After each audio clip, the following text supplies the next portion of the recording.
Amén, mis queridos hermanos, que el Señor les bendiga. El día de hoy, ¿cierto?, nos toca estudiar lo que es el Evangelio de Mateo, en el capítulo 26. Así que abra su Biblia, Evangelio de Mateo, capítulo 26. Vamos a ir revisando este capítulo. Es un capítulo, mis queridos hermanos, bastante extenso, pero que tiene, ¿cierto?, varios principios que enseñar a nuestra vida espiritual. Y yo les buscaba un título, ¿cierto?, al sermón, y el título que mejor escogí sería este: El Rey y los diferentes corazones. El Rey frente a los diferentes corazones. Veamos lo que dice el Evangelio, ¿cierto?, de Mateo, capítulo 26. Cuando hubo acabado Jesús todas estas palabras, dijo a sus discípulos: sabéis que dentro de 2 días se celebra la Pascua, y el Hijo del Hombre será entregado para ser crucificado. Entonces los principales sacerdotes y los escribas y los ancianos del pueblo se reunieron en el patio del sumo sacerdote llamado Caifás y tuvieron consejo para prender con engaño a Jesús y matarle. Pero decían: no durante la fiesta, para que no se haga alboroto en el pueblo. Amén. Acá nosotros podemos ver el primer corazón, los primeros corazones. ¿Y cómo estaban estos corazones? Estaban endurecidos, estaban incrédulos, ¿cierto? Estos corazones rechazaban el mensaje del Señor, ¿ya? El corazón de estas personas estaba duro, endurecido, el corazón de los religiosos, ¿cierto?, de aquella época. ¿Por qué ellos, ¿cierto?, tramaron este complot y por qué ellos no querían acabar, ¿cierto?, en otras palabras, con la vida de Cristo? No querían que el ministerio de Cristo siguiera expandiéndose. Dice la Biblia de que ellos, en primer lugar, ¿cierto?, no querían recibir a Jesús como el Mesías, porque dice de que también le tenían envidia, ¿cierto? Y cuán terrible, mi hermano, es este sentimiento muchas veces que puede mover y motivar a las personas a hacer daño a otros, ya cuando hay un mal sentimiento en los corazones. Dice también de que no querían, ¿cierto?, creer en Jesús porque tenían miedo de perder su status quo, ¿cierto?, su posición social, religiosa que ellos tenían. Si ellos, como líderes, maestros, doctores de la ley, asumían, ¿cierto?, de que un carpintero, una persona que nunca había pasado por la escuela rabínica, era el Mesías, el Rey prometido, ellos ¿dónde iban a quedar, ¿cierto?, dónde iba a quedar su posición social frente al pueblo? Entonces ellos buscaban uno y otro pretexto, ¿cierto?, para poder rechazar a Jesús como el Mesías. Y así también hoy en día, ¿cierto?, hay muchas personas que buscan uno y otro pretexto para poder rechazar a Jesús y se levantan en contra de Cristo y presentan argumentos en contra del Señor, y muchas veces, ¿cierto?, buscan una y otra excusa para poder rechazar el Evangelio. Pero nosotros sabemos, ¿cierto?, de que Cristo vino a dar vida y vida en abundancia. Su orgullo les cegó, creyéndose superiores incluso al Hijo de Dios. El Señor en la palabra contó muchas historias, ¿cierto?, muchas parábolas, y Él dijo en una oportunidad de que el dueño de la viña había enviado a su hijo a buscar, ¿cierto?, el fruto de la viña, pero los labradores de la viña rechazaron al hijo y quisieron matarlo para quedarse con la viña. Y esa parábola, por ejemplo, a nosotros nos enseña de cuál era la actitud de los líderes religiosos, que ellos, ¿cierto?, no querían recibir a Jesús, que ellos buscaban una y otra oportunidad para poder entregar a Jesús, quitarle la vida y pensar así que se deshacían del problema que les causaba Cristo. ¿Y qué problema les causaba el Señor? El Señor, ¿cierto?, les predicaba el Evangelio, les predicaba la verdad de la palabra.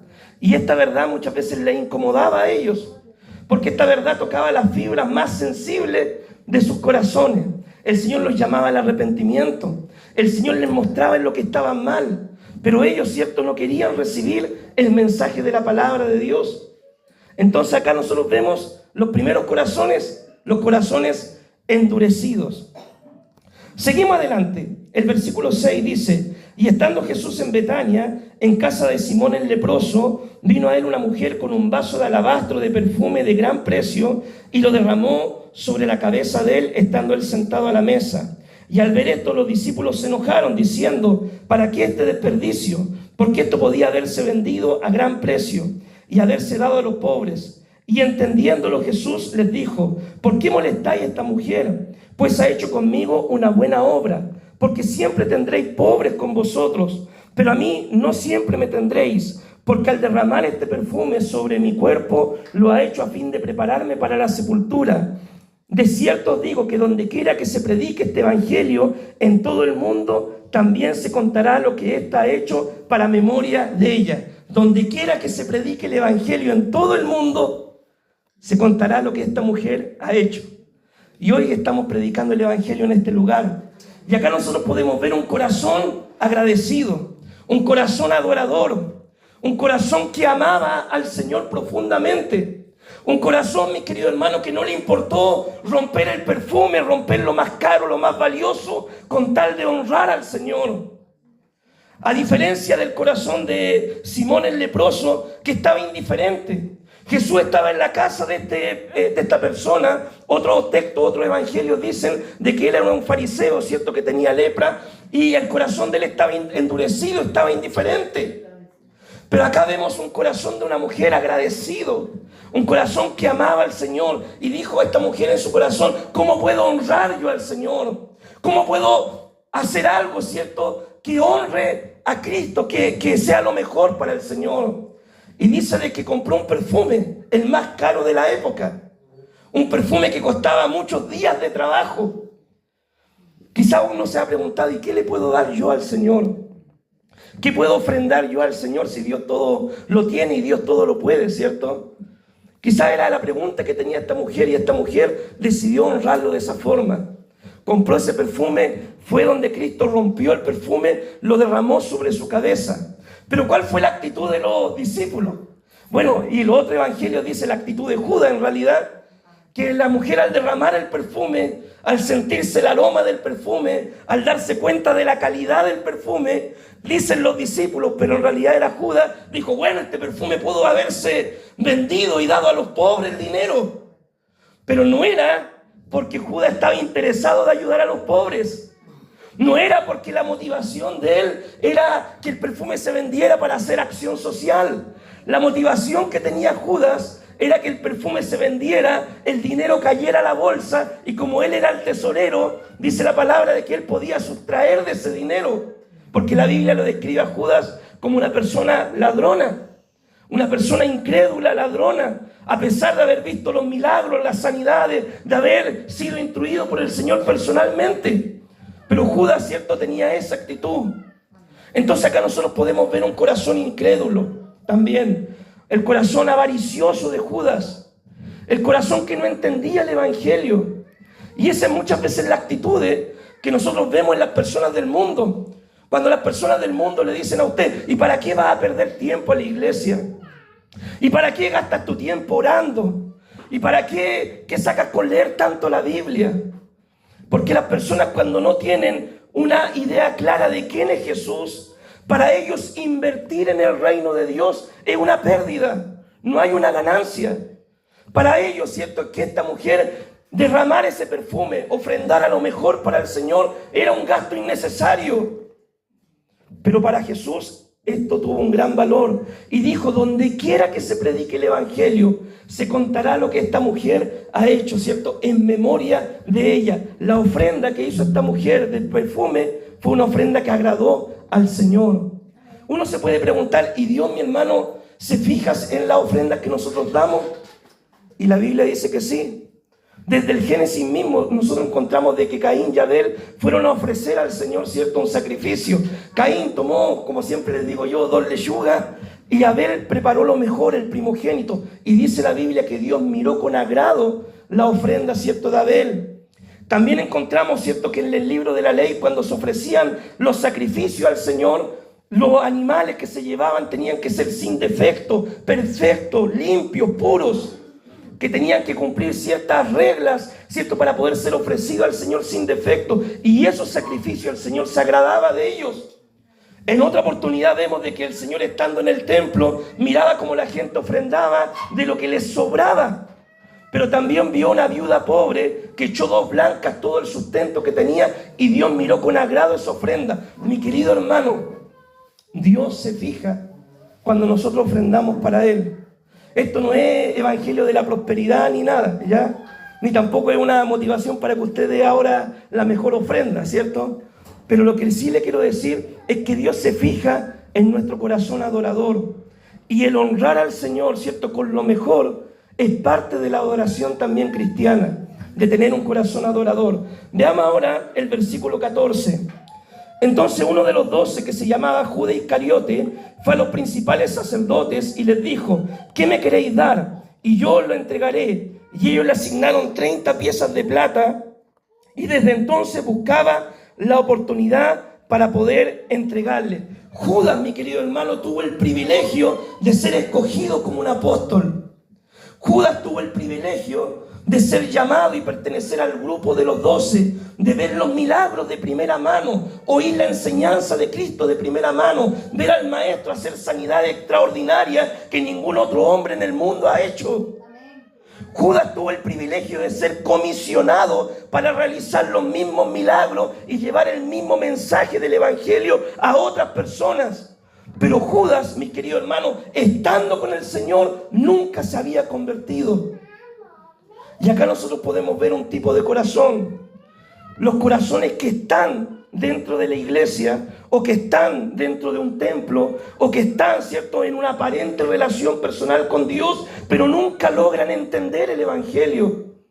Y de eso está las iglesias a nivel general llena de muchas personas que van a la iglesia, pero no tienen una verdadera relación personal con el Señor. Dios no ha tocado su vida, Dios no ha cambiado su vida desde lo más profundo de su ser.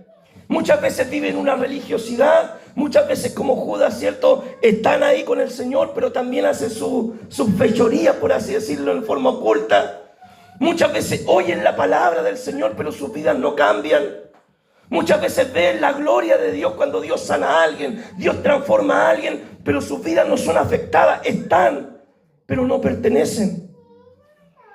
Acá nosotros podemos ver que Judas, ¿cierto?, estaba en el grupo y finalmente, ¿qué es lo que hizo Judas? Ofreció él traicionar al Señor por 30 piezas de plata. Vemos el corazón avariento de Judas, cambiar al Maestro por dinero. Y usted dirá, bueno, eso lo hizo Judas. Pero ¿no es acaso muchas veces lo que hacen muchos cristianos cuando cambian al Señor?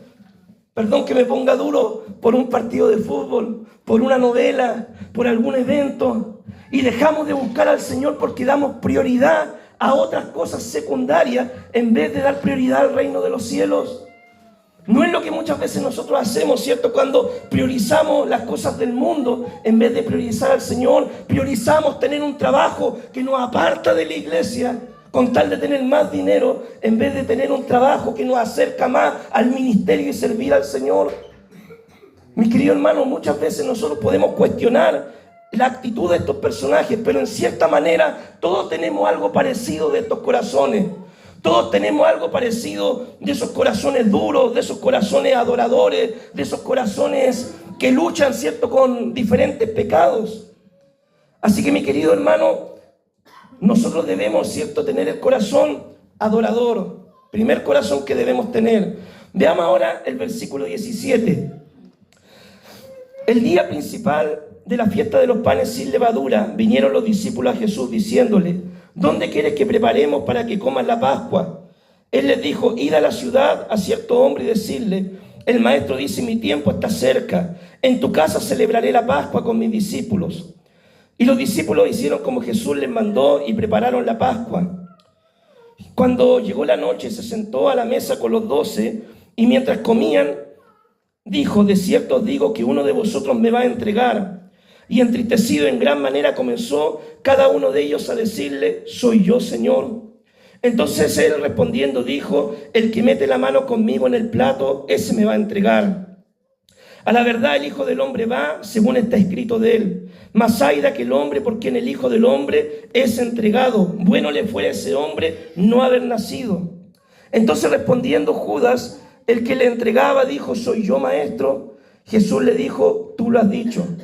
Y mientras comían, tomó Jesús el pan y bendijo y partió y dio a sus discípulos. Y dijo: tomad, comed, este es mi cuerpo. Y tomando la copa, habiendo dado gracias, les dio diciendo: bebed de ella todos, porque esto es mi sangre del nuevo pacto que por muchos es derramada para remisión de los pecados. Y os digo que desde ahora no beberé más del fruto de la vid hasta aquel día en que lo beba nuevo con vosotros en el reino de Dios. Acá, ¿qué corazón podemos ver? Acá nosotros podemos ver el corazón del Maestro. Amén. El Señor, mis queridos hermanos, vino con el único propósito de poder salvarnos a nosotros, de entregar su vida en la cruz para darnos salvación, vida eterna y perdón de pecados. El Señor, antes de ir a la cruz, ¿cierto? El Señor sabía todo lo que iba a suceder. Quiso dejar una institución, una ceremonia, un recordatorio de lo que Él iba a hacer, para que a lo largo de la historia siempre nos recordáramos de lo que Él hizo un día hace más de 2000 años atrás. Dice la palabra que Él junto a sus discípulos, ¿cierto?, fue a un lugar, una casa, un aposento alto, prepararon la mesa y estando compartiendo con ellos, ¿cierto?, el Señor tomó el pan y tomó una copa de vino. Partió el pan, ¿cierto?, y les dio a sus discípulos, le dijo, coman de ella todos. Esto es mi cuerpo que por vosotros es entregado. Cuando Cristo, ¿cierto?, fue azotado, mi hermano, fue golpeado, fue herido, dice la palabra de Dios que por sus llagas nosotros hemos sido sanados. Cristo, hermano, todo lo que sufrió lo soportó por amor a ti y por amor a mí. El Señor, ¿cierto?, pagó el precio de nuestra salvación. El libro de Isaías dice de que Él fue herido por nuestras transgresiones, fue golpeado por nuestros pecados. El precio de nuestra paz, ¿cierto?, Él la pagó. Nosotros estábamos enemistados con Dios, estábamos condenados al infierno, estábamos destituidos de la gloria del Señor, éramos como ovejas sin pastor. Pero el Señor vino a buscar lo que estaba perdido. El Señor te vino a buscar a ti, me vino a buscar a mí. Y el Señor pagó el precio de nuestra salvación. La copa simboliza su sangre, que en la cruz fue derramada, ¿cierto?, para redimirnos de nuestros pecados. En el Antiguo Testamento, cuando las personas querían reconciliarse con Dios, las personas llevaban un animalito, ¿cierto?, que era sacrificado, y esa sangre era rociada en el altar, y eso cubría, ¿cierto? Eso, dice la palabra, hacía expiación, cubría nuestros pecados. Todo eso era un símbolo de lo que Cristo venía a hacer. Por eso cuando Juan el Bautista ve a Jesús, dice, ese es el Cordero, el verdadero Cordero de Dios que quita el pecado del mundo. Porque la sangre de Cristo no solamente va a cubrir el pecado por un tiempo, la sangre de Cristo quita el pecado del mundo. El sacrificio de Cristo nos limpia completamente de nuestro pecado. Entonces nosotros vemos de que Cristo deja esta ceremonia, esta institución, ¿cierto?, esta ordenanza, le llamamos nosotros. Hay iglesias, mis queridos hermanos, que la celebran una vez al mes, una vez a la semana, cada 3 meses. Nosotros por lo general lo hacemos una vez al año. Pero para tomar esta Santa Cena hay que preparar el corazón, preparar la vida espiritual, porque no es algo a la ligera simplemente, es recordar el sacrificio de Cristo en la cruz por nuestros pecados. Algo interesante de que en la Santa Cena el Señor se las dio a todos los discípulos, incluyendo Judas. El Señor le lavó los pies a todos los discípulos, incluyéndolos a todos. El Señor nos amó, hermano, hasta el final. El Señor amó a Pedro sabiendo de lo que Pedro iba a hacer. El Señor, ¿cierto?, no hizo diferencia con Judas, no hizo diferencia con los demás, sabiendo que lo iban a abandonar, lo iban a traicionar. El Señor nos amó y nos amó hasta el final, porque el amor de Dios es perfecto, es completo, pero el amor nuestro muchas veces falla. Entonces acá nosotros en esta parte podemos ver el corazón del Señor, ese amor perfecto, ese amor redentor, ese amor salvador, ese amor que te ama con amor eterno, por lo cual el Señor prolonga su misericordia sobre nuestra vida cada día. Sigamos avanzando, veamos otro corazón ahora, versículo 30. Y cuando hubieron cantado el himno, salieron al monte de los olivos, donde entonces Jesús les dijo: todos vosotros os escandalizaréis de mí esta noche, porque escrito está, heriré al pastor y las ovejas del rebaño serán dispersadas. Pero después que haya resucitado, iré delante de vosotros a Galilea.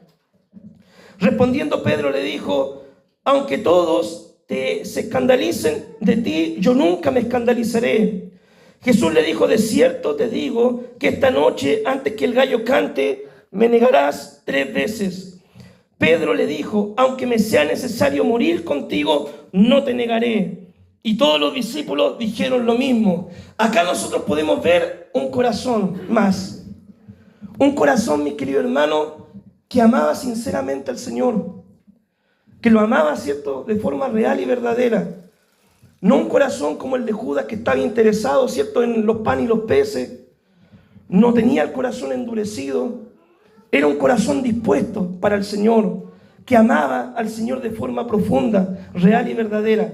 Pero era un corazón, ¿cierto?, que muchas veces tenía temor, tenía miedo, tenía cobardía, porque le faltaba la unción del Espíritu Santo a Pedro en ese tiempo. Entonces Pedro, ¿cierto?, en su apasionamiento, va y le dice al Señor: Señor, aunque todos te traicionen, yo jamás te voy a traicionar. Aunque todos te dejen, yo nunca te voy a dejar solo, Señor. Porque ese era realmente el sentir y el corazón que tenía Pedro. Y puede ser el sentir, el corazón suyo. Que usted pueda decir, ¿cierto?, en este minuto de la vida: Señor, yo voy a ser fiel contigo hasta la muerte, Señor. Señor, nada me va a separar de ti. Señor, tú eres lo máximo en mi vida, Señor, que yo jamás te voy a dejar, aunque otros te dejen, aunque otros te abandonen, yo voy a perseverar hasta el final. Pero es ahí, mi querido hermano, donde muchas veces nuestras determinaciones fallan. Porque Pedro tenía la intención, tenía el deseo, tenía, ¿cierto?, la fidelidad para hacer lo que quería hacerlo, él realmente en su corazón, pero tenía temor. ¿Por qué? Porque le faltaba la presencia y la unción del Espíritu Santo. Y el apóstol Pablo, ¿qué es lo que dice? Dice: mire el que está firme, mire que no caiga. Porque hay muchos que uno ha conocido a lo largo de la historia, ¿cierto?, que dicen: no, Señor, yo contigo hasta el fin, en las buenas y en las malas. Pero empiezan a venir los problemas, empiezan a venir los procesos, empiezan a venir las enfermedades, empiezan a venir la escasez, empiezan a venir los problemas en el matrimonio, con los hijos, y de repente las personas dicen: Señor, yo hasta aquí solamente llego, no resisto la prueba porque es mucho para mí. Entonces, mi querido hermano, ¿qué es lo que hace falta para poder enfrentar eso? Porque pruebas van a venir. Lo que hace falta es la llenura del Espíritu Santo. Cuando Pedro, mi querido hermano, en el día de Pentecostés recibe la unción del Espíritu Santo, dice la palabra que Pedro se levanta, predica un sermón, se convierte en 3.000 personas. Y después, ¿cierto?, un día Pedro fue llevado preso junto con Juan, y los sacerdotes le dijeron: mira, Pedro, tú no vas a volver a predicar del Señor, no vas a volver a hablar, te lo prohibimos. Y Pedro, ¿qué es lo que dice? Mire, ¿saben qué? Para mí es más necesario obedecer a Dios que antes que a los hombres, y yo voy a seguir predicando, voy a seguir hablando, aunque se me opongan, aunque se levanten contra mí, pero yo voy a seguir predicando. Y Dios usó poderosamente a Pedro, pero eso fue cuando vino el Espíritu Santo sobre su vida. Por eso, mi hermano, nosotros insistimos tanto en que usted sea lleno del Espíritu Santo. Porque mira, cuando tú estás lleno del Espíritu Santo, puede faltarte, puede faltar días, estar contando los días para el día 30 de cada mes. Pueda venir enfermedad, problemas, situaciones, pero como tú tienes una relación firme con Dios, nada te va a separar del amor de Cristo. Pero eso lo provoca el Espíritu Santo en nuestra vida. Pero si a ti te falta llenura del Espíritu y tu vasija está media vacía, obviamente se va a empezar a apagar la lámpara. Veamos ahora otros corazones. Versículo 36. Entonces llegó Jesús con ellos a un lugar que se llama Getsemaní, y dijo a los discípulos: sentaos aquí entre tanto que yo voy allí y oro. Y tomando a Pedro y a los hijos de Zebedeo, comenzó a entristecerse y a angustiarse en gran manera. Entonces Jesús les dijo: mi alma está muy triste hasta la muerte, quedaos aquí y velad conmigo. Yendo un poco adelante, se postró sobre su rostro orando, diciendo: Padre, si es posible, pase de mí esta copa, pero no sea como yo quiero, sino como tú.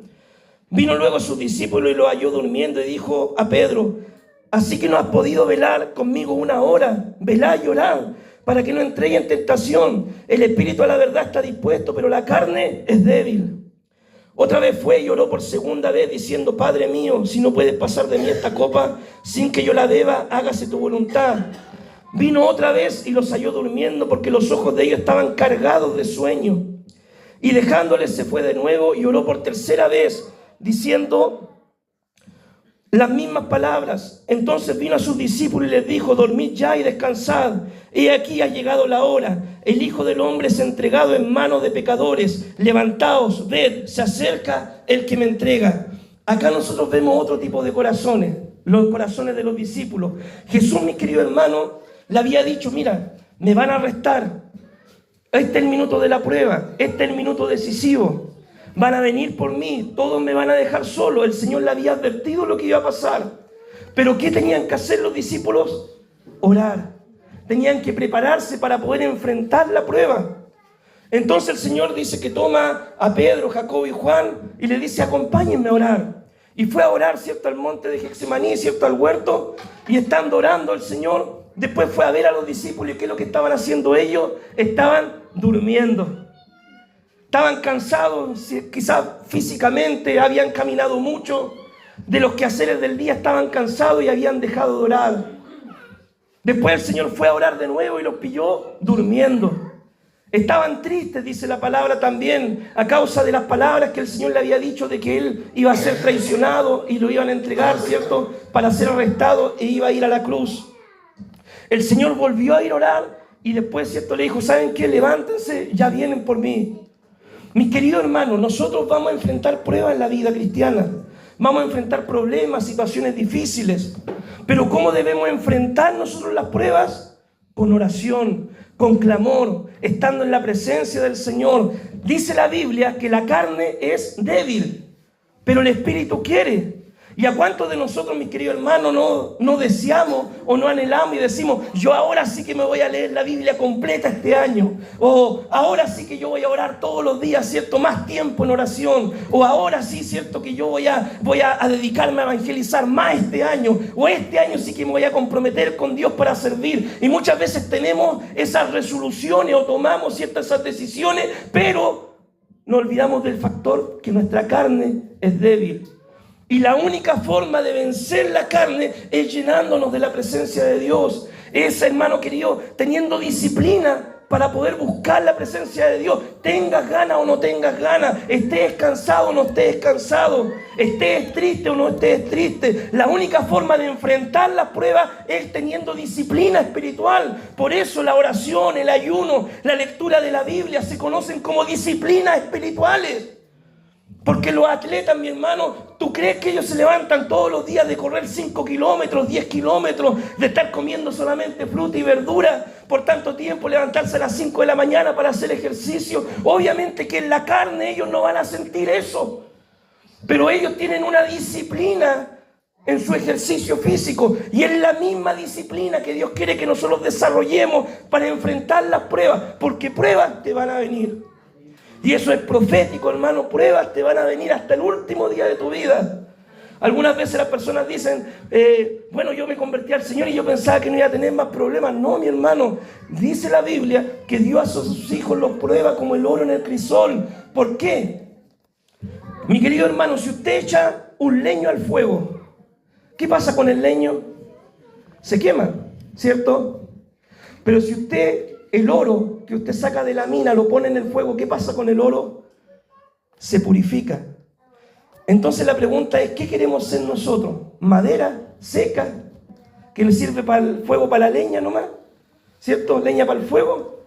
¿O queremos ser oro en las manos del Señor? Dice la Biblia que nosotros, ¿cierto?, somos su especial tesoro. Pueblo santo, nación santa, pueblo adquirido por Dios. Dios nos sacó de lo vil y de lo despreciado. Pero el Señor necesita trabajar en nuestra vida, purificar nuestra vida, purificar nuestra fe para hacerla más preciosa que el oro. Así que, mi hermano, cuando usted tenga problemas, cuando le falte para llegar a fin de mes, en vez de decir: bueno, Señor, ¿y por qué? Si yo te estoy sirviendo, usted diga: gracias, Señor. Si no tengo hoy día, mañana tú proveerás. Cuando venga la enfermedad, ¿cierto?, y usted le ora al Señor y quizás no venga la respuesta aparente, usted diga: gracias, Señor, porque mi vida está en tus manos. Porque si llego a partir en el proceso, sé que voy a estar contigo una eternidad. Cuando tenga problemas, mi hermano, agradezca en medio del proceso. Alabábamos recién, danzando en cada temporada. Porque el mundo, mi hermano, es así. Vamos a pasar pruebas, dificultades, pero debemos orar, ¿ya? El Señor oró. ¿Y cómo pasó la prueba? La superó. El Señor fue arrestado, ¿cierto? El Señor guardó silencio. El Señor simplemente escuchó. El Señor se encomendó en el Padre. Y el Señor superó la prueba. Y dice la Biblia que por superar la prueba, Dios le dio al Padre un nombre sobre todo nombre. Y lo exaltó hasta lo sumo, hasta la gloria máxima, ¿ya? Y eso es lo que el Señor quiere en nuestra vida. Veamos ahora el versículo 47. Mientras todavía hablaba, vino Judas, uno de los 12, y con él mucha gente con espadas y palos, de parte de los principales sacerdotes y de los ancianos del pueblo. Y el que le entregaba le había dado señal diciendo: al que yo besare, ese es, prenderle. Y enseguida se acercó a Jesús y le dijo: salve, salve, maestro, y le besó. Y Jesús le dijo: amigo, ¿a qué vienes?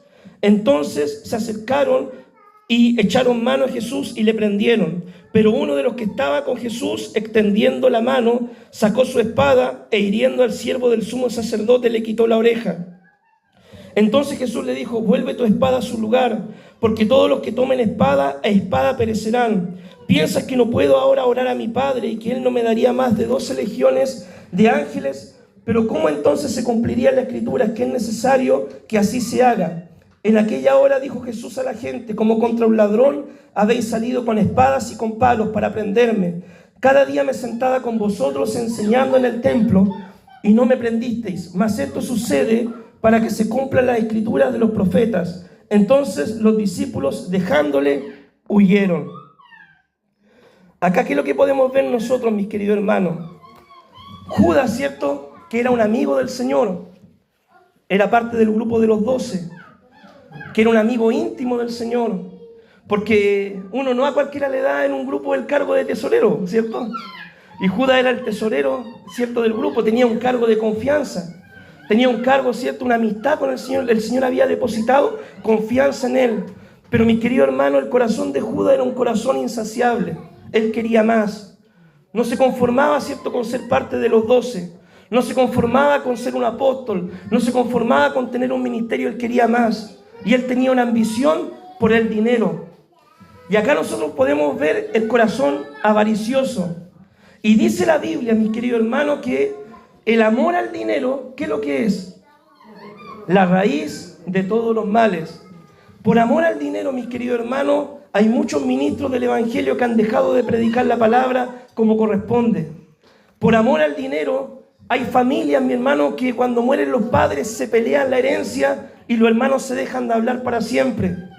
Por amor al dinero, hermanos, se han hecho juicios, ¿cierto?, entre vecinos con tal de quitar propiedades o extender terreno, ¿cierto?, en los campos o en diferentes cosas. Por amor al dinero, mi hermano, tenemos políticos hoy en día que hablan de ayudar al pobre, al necesitado, pero lo único que buscan es robar, ¿cierto?, y llenarse los bolsillos propios. El amor al dinero es la raíz de todos los males. El dinero en sí, mis queridos hermanos, el dinero en sí no es malo, es neutro. Usted lo puede ocupar, ¿cierto?, para cosas buenas, y la gente mala lo va a ocupar para cosas malas. Con el dinero, mis queridos hermanos, podemos comprar mercadería y bendecir a una persona en necesidad. Y con ese mismo dinero usted, si tiene un corazón malvado, puede ir y comprar droga, alcohol, vicio, para destruir a su familia. Entonces, mis queridos hermanos, el dinero en sí no es malo, es un recurso. Pero el cómo lo usemos y el cómo está nuestro corazón en eso, ese es el problema. Y Judas tenía avaricia. Judas era ladrón, Judas quería más y no se conformaba. Cuidémonos, mis queridos hermanos, del amor al dinero. Cuidémonos de esto, cuidémonos de traicionar al Señor por querer tener más recursos, ciertos materiales. Mis queridos hermanos, es mejor, un día conversaba con un hermano y le decía, es mejor una mano llena y con descanso que 2 manos llenas de trabajo y sin descanso. Es mejor, mis queridos hermanos, vivir ligero, vivir, ¿cierto?, la vida de una forma que uno pueda llevarla de una forma tranquila, antes que estar afanado en busca del más dinero. El que tiene riqueza nunca se va a cansar de la riqueza, aunque le suban el sueldo, aunque gane más, porque después ya usted dice, bueno, si yo ganaba 600,000 pesos y ahora me subieron el sueldo a 800,000 pesos, bueno, yo ya no voy a comer pan con mantequilla ni cecina. Ahora vamos a comer jamón, queso, mortadela y todas las cosas caras después. Y después, ¿cierto?, así va la vida de las personas cuando tienen ese amor, ese afán por el dinero. Por eso la raíz de todos los males es el amor al dinero. Y esto traicionó a Judas, ¿cierto? Su avaricia al final lo llevó a la destrucción. Veamos ahora, mis queridos hermanos, el versículo 57. Los que prendieron a Jesús le llevaron al sumo sacerdote llamado Caifás, a donde estaban reunidos los escribas y los ancianos. Mas Pedro le seguía de lejos, hasta el patio del sumo sacerdote, y entrando se sentó con los alguaciles. Pero al ver el fin, para ver el fin, y los principales sacerdotes y los ancianos y todo el concilio buscaban falso testimonio contra Jesús para entregarle a la muerte, y no hallando, aunque muchos testigos falsos se presentaban, pero al fin vinieron 2 testigos falsos que dijeron: este dijo, puedo derribar el templo de Dios y en 3 días reedificarlo. Y levantándose el sumo sacerdote les dijo: no responden nada que testifican estos contra ti. Mas Jesús callaba. Entonces el sumo sacerdote le dijo: te conjuro por el Dios viviente que nos digas si eres tú el Cristo, el Hijo de Dios. Jesús le dijo: tú lo has dicho, y además os digo que desde ahora veréis al Hijo del Hombre sentado a la diestra del poder de Dios, viniendo en las nubes del cielo. Entonces el sumo sacerdote rasgó sus vestiduras diciendo: ha blasfemado. ¿Qué más necesidad tenemos de testigos? He aquí, ahora mismo habéis oído su blasfemia. ¿Qué os parece? Y respondieron ellos y dijeron: es reo de muerte. Entonces le escupieron el rostro y le dieron de puñetazos, y otros la abofeteaban diciendo: profetízanos, Cristo, ¿quién es el que te golpeó? Acá nosotros podemos ver el corazón fiel del Señor. Mi querido hermano, el Señor enfrentó la prueba con fidelidad. El Señor, cierto, fue acusado falsamente, le levantaron calumnia al Señor. No, que este dijo va a derribar el templo y en 3 días lo va a reedificar, y eran puras tergiversaciones a la enseñanza que Cristo había dado. Pero el Señor se mantuvo fiel. Lo estaban acusando, lo atacaban de una u otra forma para que el Señor pudiera hablar, ¿cierto? Y en alguna palabra el Señor se equivocara y así poder condenarlo. Pero el Señor, ¿qué es lo que hacía? Guardaba silencio. El Señor guardó la compostura, no se enojó, no se puso a alegar, no se puso a tratar de defenderse. El Señor simplemente descansó en la voluntad del Padre. Y mi querido hermano, nosotros cuántas veces quizás nos vamos a enfrentar a la situación que hay gente que nos puede acusar, o que puede levantar una calumnia, o que puede criticarnos, o que puede, ¿cierto?, tratar de buscar algo en nuestra vida, ¿cierto?, de dejarnos mal. Pero ¿cuál debe ser nuestra actitud? Confiar en el Padre, descansar en la voluntad del Padre, no autodefendernos nosotros.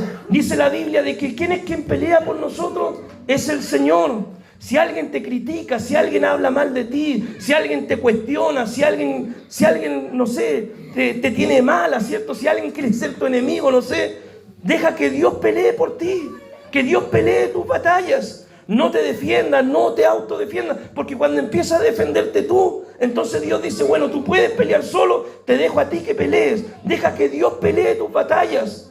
Si alguien, hermano, en el trabajo, en cualquier lado, se levanta en contra de ti para hacerte daño, para querer atacarte, deja que Dios sea quien te defienda. Jesús dejó que Dios lo defendiera, y por ser fiel al Señor, el Señor, cierto, lo respaldó. Dice que al final le empezaron a golpear. De repente, mi hermano, los ataques son bruscos, ¿cierto? En los trabajos puede ser. De repente te pueden golpear con una palabra, te pueden herir, ¿cierto?, con un comentario, te pueden atacar con una mala actitud. Pero tú confía en el Señor y descansa en Dios, sé fiel solamente, y Dios te va a defender. Cristo, por descansar en el Padre, fue exaltado hasta lo sumo. Veamos ahora el último corazón, mi querido hermano, y con esto ya vamos a terminar. Pedro estaba sentado fuera en el patio y se le acercó una criada diciendo: tú también estabas con Jesús el Galileo. Mas él negó delante de todos diciendo: no sé lo que dices. Saliendo él a la puerta, le vio otra y dijo a los que estaban allí: también este estaba con Jesús el Nazareno. Pero él negó otra vez con juramento: no lo conozco al hombre. Un poco después, acercándose los que por allí estaban, dijeron a Pedro: verdaderamente también tú eres de ellos, porque aún tu manera de hablar te descubre. Entonces él comenzó a maldecir y a jurar: no conozco al hombre. Y enseguida cantó el gallo. Entonces Pedro se acordó de las palabras de Jesús que le había dicho: antes que el gallo cante, me negarás 3 veces. Y saliendo fuera, lloró amargamente. ¿Qué corazón podemos ver acá? Un corazón que le ha fallado al Señor. Un corazón, mi querido hermano, que tenía toda la intención de ser fiel a Dios, pero se equivocó, falló, cometió un pecado, un error. Pedro había dicho: Señor, yo voy a ser fiel contigo, ¿cierto?, hasta la muerte. Señor, yo no voy a dejar que te lleven preso.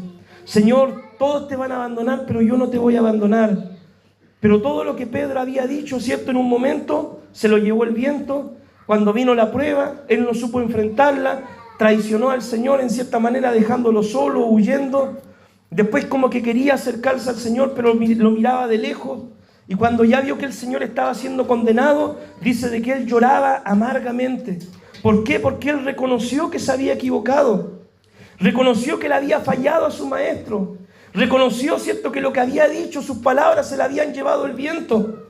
¿Y a cuántos de nosotros, mis queridos hermanos, no nos ha pasado así en alguna oportunidad de la vida?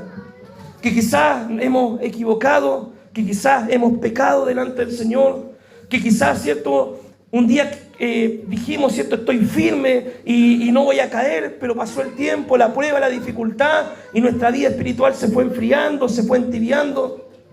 Mire, el alejamiento de Pedro del Señor fue poco a poco, fue paulatino. Primero el Pedro, ¿cierto?, dejó de orar. Cuando tenía que orar, dejó de orar. Después, cuando vino la prueba, Pedro se alejó. Después, ¿cierto?, Pedro lo seguía, pero lo seguía a distancia, de lejos. Y finalmente Pedro, ¿cierto?, estando lejos y viendo la situación, lloraba amargamente por su condición. Mis queridos hermanos, cuando una persona se empieza a enfriar espiritualmente, ¿qué es lo que pasa con esa persona? Primero, deja de orar. Después, deja de congregarse.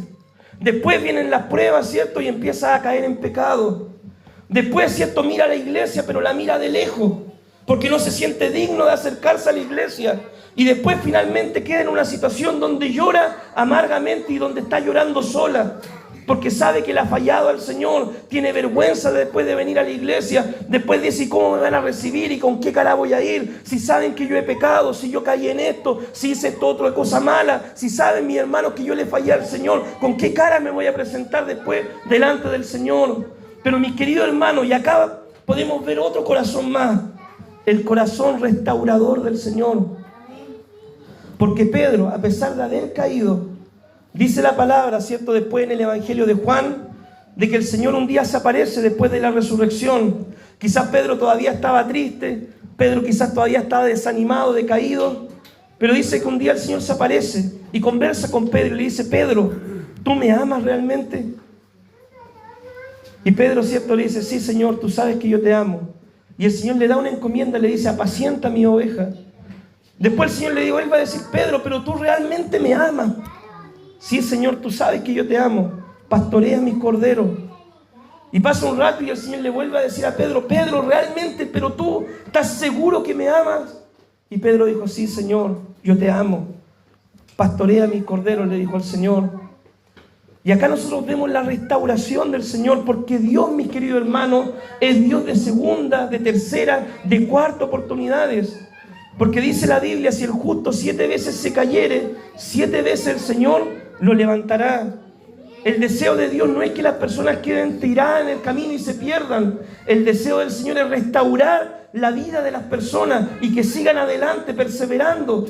Así que, mi querido hermano, si tú le has fallado al Señor o si tú te has equivocado delante del Señor, mira, no hay justo que no peque, no hay persona que no cometa errores. En esta vida, ¿cierto? Todos estamos expuestos al error y todos nos hemos equivocado en una o en otra forma. Pero déjame decirte de que Dios no dejará justo desamparado. Y si 7 veces cae el justo, 7 veces Jehová lo levantará. Porque Dios quiere la salvación de sus hijos y Él vino a cumplir ese propósito. Entonces, resumidas cuentas, el Rey analiza los corazones. ¿Qué corazón tienes tú, mi querido hermano, después de esta enseñanza? ¿Tiene un corazón duro, apático? ¿Tiene un corazón de adorador delante del Señor? ¿Tiene un corazón que está luchando con ciertos pecados, la avaricia o pueden ser otros pecados? ¿Tiene un corazón que ama al Señor realmente pero que es débil y tiene muchas debilidades y que lucha con tentación y que falla? ¿Tiene un corazón fiel y amoroso como el del Señor?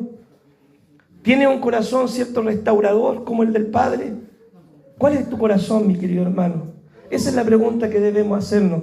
Que Dios nos ayude a tener el corazón de Jesús. Ese es el corazón más importante, mis queridos hermanos. El corazón del Señor. Un corazón fiel hasta la muerte. Un corazón que lo soportó todo por amor a ti y por amor a mí. Un corazón que se entregó, cierto, hasta lo sumo sin Él ser el responsable, pero se entregó para darnos salvación. Un corazón que amó incondicionalmente, que no hizo excepción de persona. No dijo este sí, este no. Amó a todos por igual.